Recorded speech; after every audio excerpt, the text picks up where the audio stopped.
Last week, there was this enormous bombshell dropped by the government.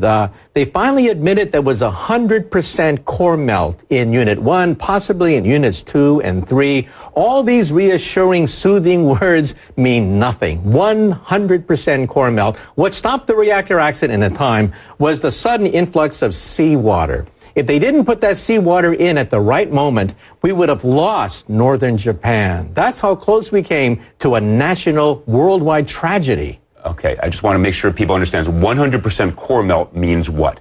It means that the core uranium, which is 100 tons, measuring about 12 feet tall, is now basically a bowl of granola.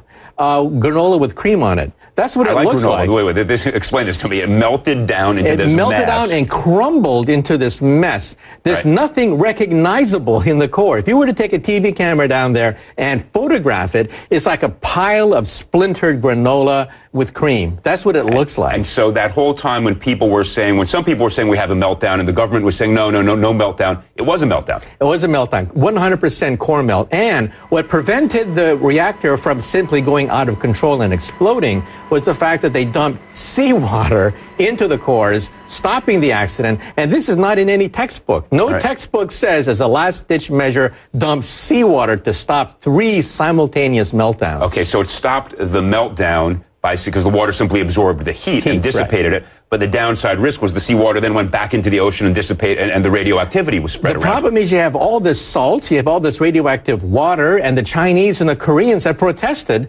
because of the fact that they were dumping radioactive seawater into the ocean. Radioactive levels began to soar. People were concerned about plant life, about seafood. It created a huge mess, and it's still going on. Realize that school children right now are going to be exposed to 20 times the level that an atomic worker is going to be exposed. This is so bad that one of the advisors of the Prime Minister quit.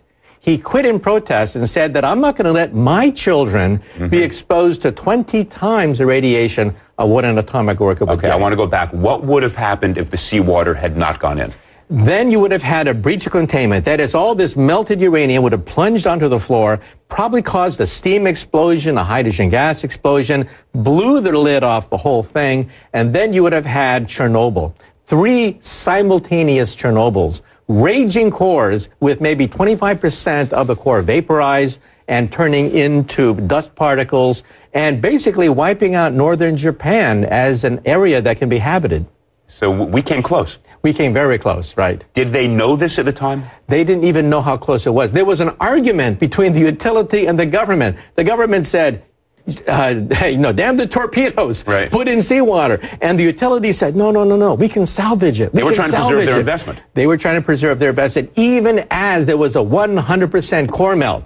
They were saying it's salvageable. Don't put seawater in. Now, some people have said that what also helped preserve this was that the containment vessel itself was not breached in any significant way. Now we realize that there's partial breachment of 1, maybe 2 containment vessels. In other words, radiation is still coming out. And we have this mystery. Where is the radiation coming from? It's coming from a breach of containment. It's leaking through cracks in the containment and melted holes. We now know there was a breach of containment.